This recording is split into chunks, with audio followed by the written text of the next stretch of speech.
Hello everyone, welcome to our YouTube channel, and for today I will be showing you an update of our soil mix or potting mix experiment that we did 6 months ago. So after 6 months, ito na nga yung result, but before that one, I think you would appreciate this video more if you're gonna be watching yung original na vlog na ginawa natin, and so you can just simply check the video link below. In that pot, we actually planted different stem cuttings and even leaf propagations doon nga sa different potting mix na ginawa natin.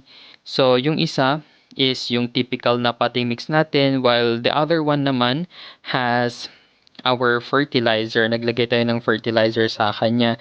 And so, ito na nga yung result, and I think you could really see a big difference. So, itong parang marking dito, ito yung nilagyan natin ng ating organic fertilizer. So, kumbaga hinalo natin yung soil or yung fertilizer sa soil natin. And so, ayan na. I have planted here different kinds of succulents. Meron tayo ditong Marpin, our Myrinae, we have Ellen, Sedum clavatum, Mendozae succulent, and we have Elegans here. So, kung mapapansin ninyo, yung Elegans dito sa may fertilizer na pot is missing kasi tinanggal ko talaga siya since nagkaroon nga siya ng fungus, and I don't want na kumalat yung fungus dito nga sa ibang succulents.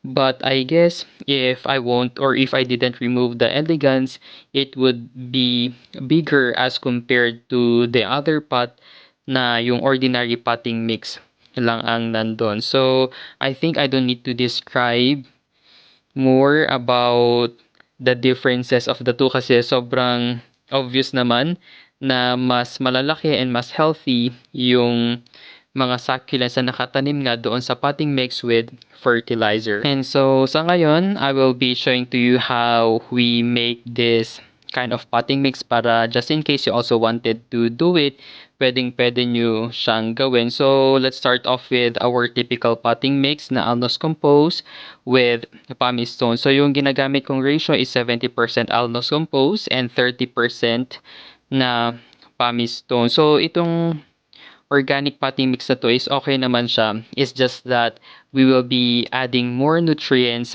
sa kanya using this 888 na quick release fertilizer. So this fertilizer is actually from Japan, and it contains 8% na NPK, and then may magnesium na din siya and other trace minerals.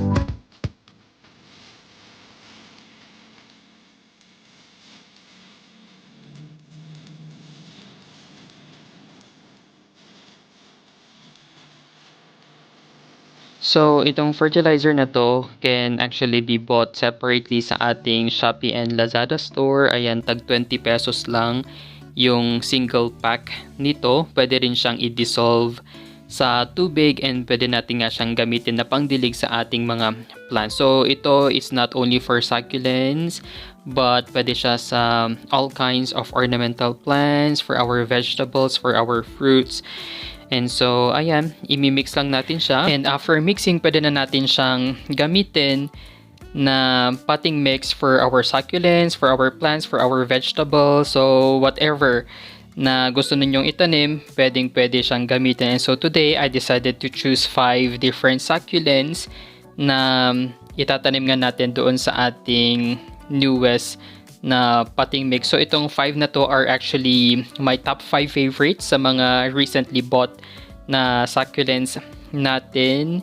And let's see if ano nga ba yung magiging effect nung potting mix natin dito sa mga succulents na ito. So if you haven't watched my previous vlogs about the Benguet sellers na pinagbilhan natin dito, you can just simply visit our playlist na Benguet succulent sellers. Dati, pag may mga potted na plants or succulents ako na nare-receive, literal lang na nire-repat ko siya doon nga sa ating container or doon sa ating potting mix. But these days, ganito na yung ginagawa ko. So, tinatanggalan ko lang siya ng old and dried leaves.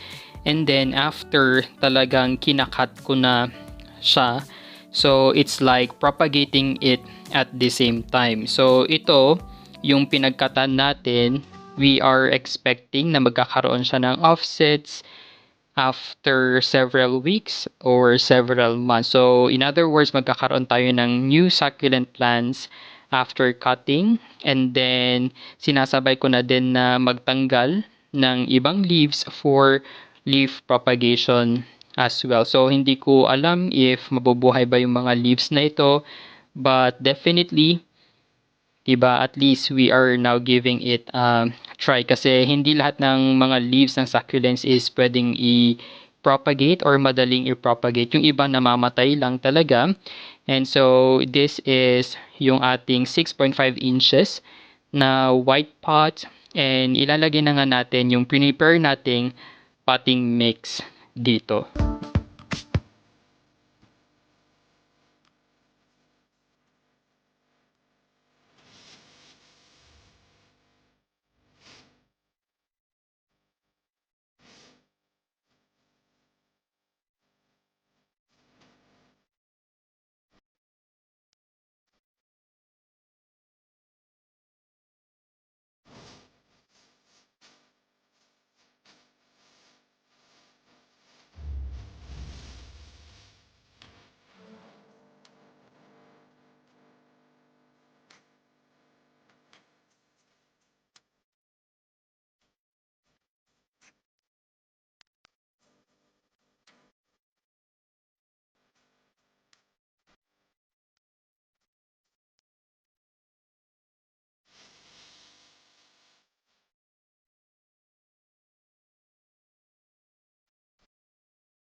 And we are finally done. Ito na yung 5 succulents na kakatanim natin, and definitely hindi natin sila ilalagay dito sa area na to kasi pag maaraw talagang baka masunog sila.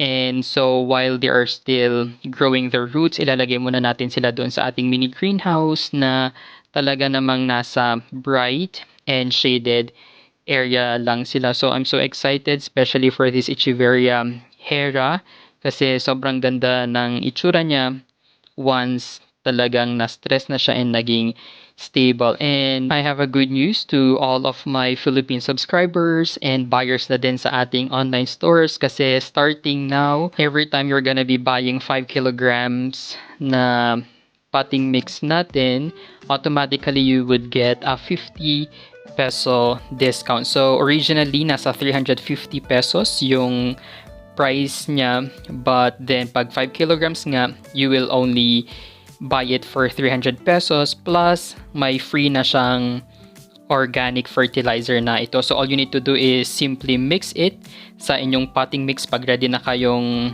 magtanim or gamitin itong potting mix nito, or you can just simply mix it sa tubig, and yun nga yung gagamitin ninyong pangdilig sa inyong mga plants, mga succulents, and others. So that's actually a simple way of saying thank you sa lahat ng ating viewers, subscribers, and buyers as well.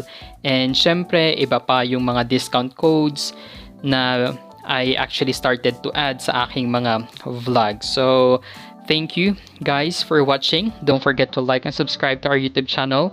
You may also visit our Facebook page at Desert Succulent PH.